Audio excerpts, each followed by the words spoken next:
And just what are your plans for the off season and possibly playing or just doing individual workouts? Yeah, I mean, probably take a little bit of a break here, just for maybe a week. I don't really want to lose a ton of the stuff I've worked on, and just trying to get my body back to full health. When a sports savior decides she no longer wants to be sacrificed on national broadcast, what happens?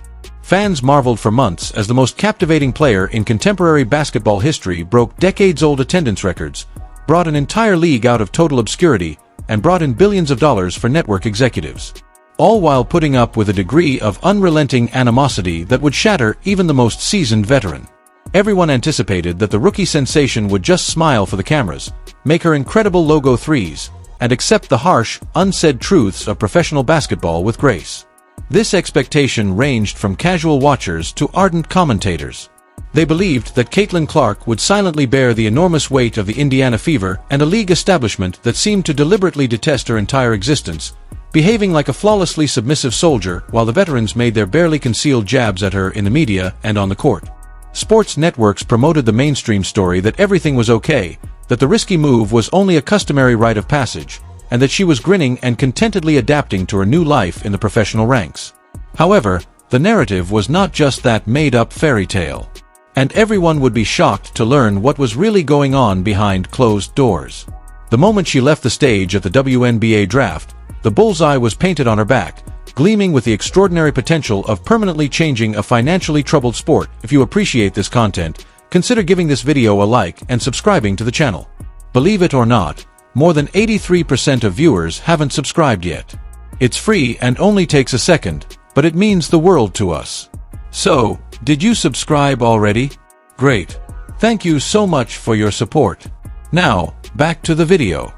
Rather than a welcome committee appreciative of the enormous amount of money and attention, she encountered a scary maze of animosity, small-time rivalries, and outright risky play that made every game seem far more like a combat sport than a professional basketball game.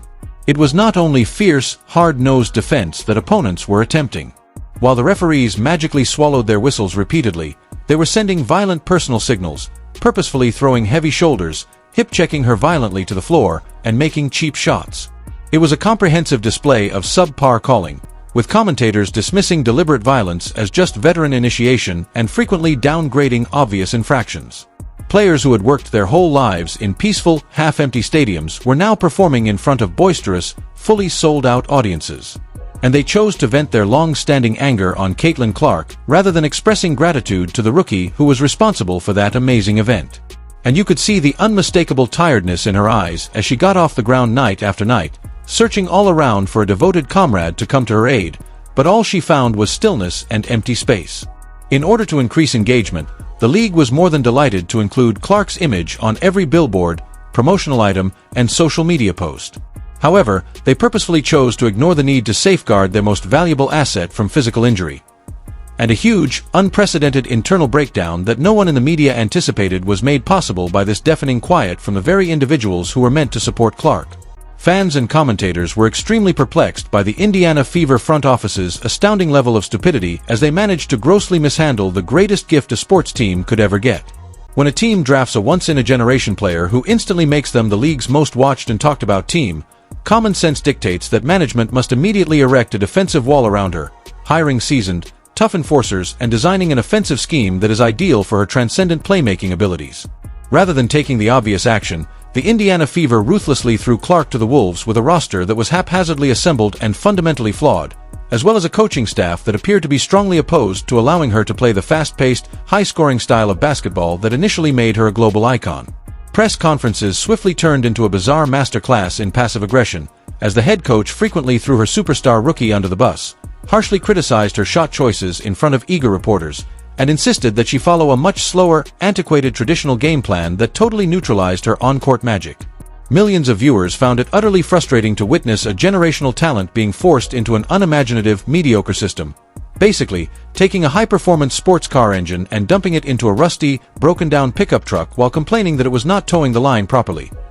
The floor had no designated protection at all. The young novice was totally alone to fight her own terrible battles, both psychologically and physically, since there was no tough veteran eager to confront an opponent who had just given a nasty punch. There was more to this startling absence of institutional support than merely carelessness. It was almost like intentional professional sabotage, creating a poisonous atmosphere on the court and in the locker room that was quickly eroding her passion for the game. However, the obvious contempt on a national and worldwide level was likely to worsen tremendously if the local situation in Indiana was a complete catastrophe. The whole sports world gasped in complete shock when the Indiana Fever's much-awaited basketball lineup was finally revealed.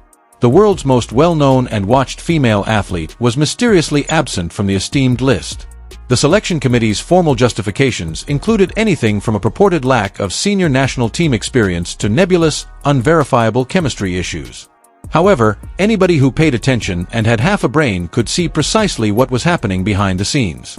A famously cliquey institution that just did not want to share the enormous worldwide limelight with a young player who allegedly had not waited her turn in their antiquated, unwritten hierarchy engaged in a premeditated, intentional, and very political freezing out. In an attempt to appease an enraged audience, coaches and committee members took to the media tour in an aggressive manner. However, the optics were utterly disastrous, revealing a pervasive envy and pettiness that went beyond simple basketball tactics. This widely reported, internationally talked about rejection was a huge, harsh wake-up call for the rookie superstar, shattering any remaining naive notions she may have had about justice, pure meritocracy, or true devotion inside the women's basketball establishment. She gently declined to give the eager media the dramatic, irate soundbite they were hoping for, handling the big rejection with her customary, well-applauded public grace. The underlying message was, nevertheless, clearly understood in private. Playing their petty political games was a complete waste of her time if she could break every viewing record in television history, secure chartered flights for the entire league so players would not have to fly commercial, and successfully negotiate a massive new television rights deal without receiving even the slightest respect from the old guard. And this deep insight completely changed Caitlin Clark's perspective on her whole career, resulting in a completely different, merciless business approach. The sheer, indisputable insanity of the power dynamics at work was clearly highlighted by the financial realities of the whole scenario, which only served as explosive gasoline to a fire that was quickly blazing out of control. Clark was receiving a very limited rookie wage from the WNBA, which was so pitifully low that it actually became a running joke on national late-night television and big sports talk programs. In the larger sports world, this sum equated to utter pocket change. Tens of millions of dollars were being earned by her independently negotiated endorsement deals with international megabrands like Nike and Gatorade. As a result, she was completely financially independent of the very league that was simultaneously abusing her image and permitting her to be physically mistreated. She was not your average desperate newbie who barely made ends meet on a monthly salary. She was a living, talking business behemoth who was effectively supporting those who were deliberately working to undermine her and downplay her achievements. Every time an aggressive opponent made an alleged cheap shot or a resentful veteran appeared on a well-known podcast to purposefully downplay her enormous influence on the game, they were doing so on a huge, highly visible stage that Clark had personally purchased and paid for with her own unparalleled star power. Because Clark did not need the WNBA to continue being a huge cultural phenomenon, the conventional power a professional sports league usually has over its weaker players just did not exist in this particular situation. However, Clark was absolutely necessary for the WNBA to keep their arena lights on and their TV ratings from falling to zero. Team executives and league officials were scared to openly address this enormous, unprecedented financial gap because it generated an underlying, heavy strain. However, well-funded alternatives were actively and covertly developing in the background, and they were going to provide her with an extraordinarily profitable escape path that nobody in the conventional system anticipated. The underlying fear of her just walking away forever changed from an idle, speculative fan dream to a very real, terrible potential for the whole establishment due to the explosive growth of very profitable rival leagues and vast unexplored global markets. With enormous equity stakes and a degree of genuine player empowerment that the WNBA could never truly match, new, widely reported 3-on-3 leagues were actively obtaining enormous private funding and offering elite players absolutely astronomical, fully guaranteed contracts for a small portion of the taxing traditional schedule.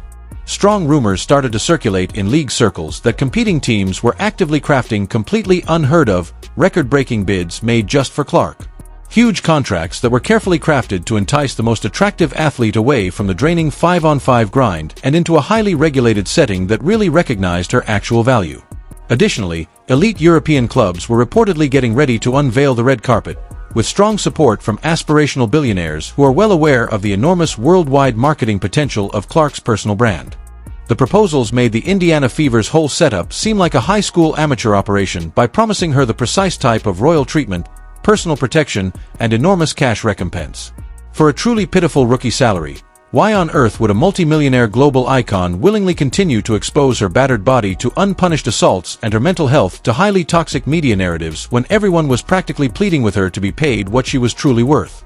The painful days of her silently and courteously putting up with the obvious abuse were officially over, and the fundamental leverage had totally and irrevocably changed. This created the ideal conditions for a huge showdown that would rock the whole franchise to its core. The money was no longer the only factor in this. It was about securing long-term self-preservation, demanding fundamental respect, and ultimately taking complete, unreserved charge of her own extraordinary destiny. The boiling point ultimately materialized behind closed doors in the shape of a harsh, unyielding ultimatum that was conveyed directly to the Indiana Fever front office in a state of panic. This effectively marked a huge, irreversible line in the sand that could not be disregarded. Strong rumors started to circulate among well-connected insiders, claiming that Clark had made it clear that the present poisonous scenario was not sustainable at all. She was also ready to leave the company permanently if significant, quick improvements were not made to the harshly criticized coaching staff, the woefully inadequate roster, and the organization's general passive mentality. She did not even need to use conventional methods to officially seek a swap, the top levels of the organization and the league office. There was utter, unmitigated terror due to the sheer, terrible prospect of Clark just refusing to suit up, claiming quite legitimate worries about physical safety or mental health preservation.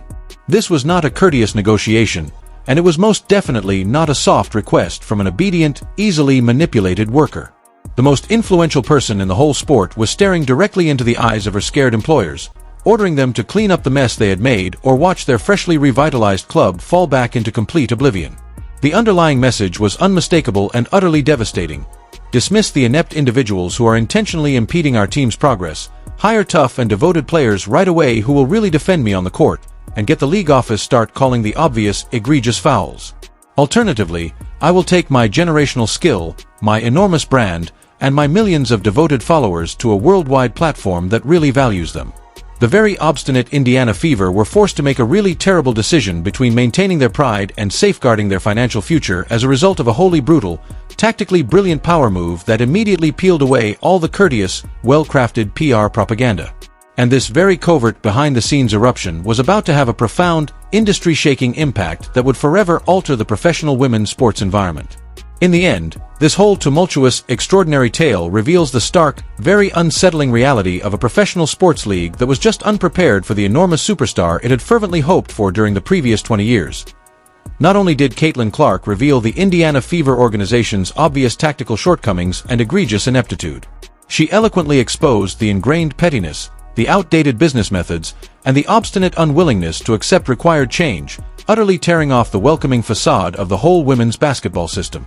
She successfully rewrote the entire rulebook on contemporary player empowerment by drawing a clear line in the sand and outright threatening to abandon the oppressive toxicity, demonstrating that true power lies not in the commissioner's office but rather in the hands of the generational athlete who commands the attention of millions of devoted viewers. Clark has already won the ultimate battle of leverage, regardless of whether she finally chooses to remain with the Indiana Fever and impose drastic reforms or packs her bags to assist in revolutionizing an eager alternative league. She made a system that was very complacent examine itself and see that genuine devotion requires reciprocity. Furthermore, you will ultimately starve if you continue to bite the hand that feeds you. As one of the most turbulent and talked about rookie seasons in modern sports history comes to an end, one unanswered question haunts the executives who are frantically attempting to turn things around. Did you ever deserve to keep Caitlin Clark at all if you could not handle the responsibility of properly nurturing a once-in-a-lifetime phenomenon? Please share your thoughts in the comments section, subscribe, and enable all notifications so you don't miss anything. We'll see you in the next one. After you click the video on the screen.